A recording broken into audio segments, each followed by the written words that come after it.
verse 6, the boat only death abolished for everybody. Itt a 6. helyszínen mindenki számára eltöröltetik a halál. Both believers and non-believers. Hívők és nem hívők számára egyaránt. But for two different destinies. De két különböző végzettel. Death is abolished for the believer because the believer participates in the first resurrection. Death is abolished for the believer because the believer participates in the first resurrection.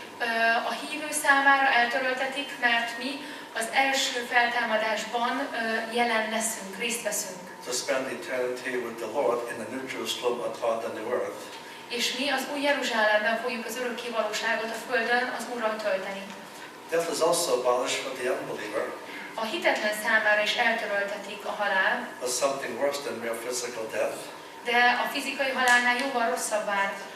To stand before the judgment of God and then be thrown into a lake of fire. Rosszabb vár erre az emberre, mert Isten ítélőszék előtt meg kell álljon, és utána pedig örök ítéletre kerül. Those are the only two options. There's no purgatory, no middle ground. Ez a két változat, módozat, út van csak, nincsen purgatórium. And how this is determined is how we respond to verses 1 through 4. És hogy minket, miért, hova kerülünk, az 1-es, 4-es versekben írt alapon történik. In verse 1, he tells them he'll spell out the gospel to them. Eszetekbe jutatom testvérem az evangéliumot. In verse 2, he reminds them it is by the gospel they are saved.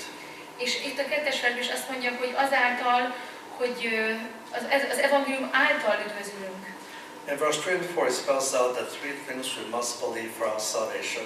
A 3-as, 4-es versekben pedig azt a 3 dolgot írja le, amelyben hinnünk kell ahhoz, hogy üdvösségünk lehessen. Number 1, Messiah died for our sins. Az első az az, hogy a Messiás meghalt a mi bűneinkért. Secondly, he was buried. A második az, hogy őt eltemették. That's the evidence of his real death. Ez az ő halálának a tényleges bizonyítéka. And thirdly, he rose again on the third day. A harmadik pedig az, hogy harmadnapon feltámadt. This is the full content of the gospel of what we must believe for salvation. Ez az evangélium teljes tartalma, amelyben hinnünk kell ahhoz, hogy üdvözülhessünk. If we believe the gospel and accept it, then we are born again.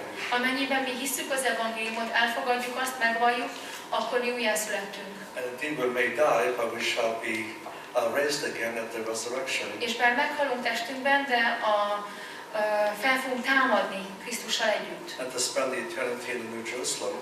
És az új Jeruzsálemben fogjuk az örökké valóságot tölteni.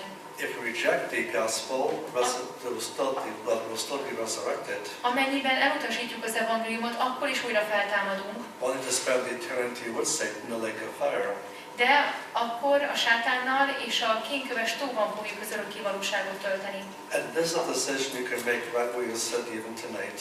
Ez is egy olyan döntés, amelyet te magad meghozhatsz, ott akár azon a helyen ülve, ahol éppen most vagy. There's no ritual you have to perform. Nincsen semmilyen rituálé, vagy valami, amit elő kéne adni. Simply confess to the Lord that we recognize that we are sinners and Messiah died for that sin. Egyszerűen el kell ismerni, hogy bűnös vagy, megvallod, hogy bűnös vagy, és elismered, hogy a Messiás meghalt a te vétkeidért. And therefore receive the free gift of salvation. És elfogadod az ő bűnbocsánatát.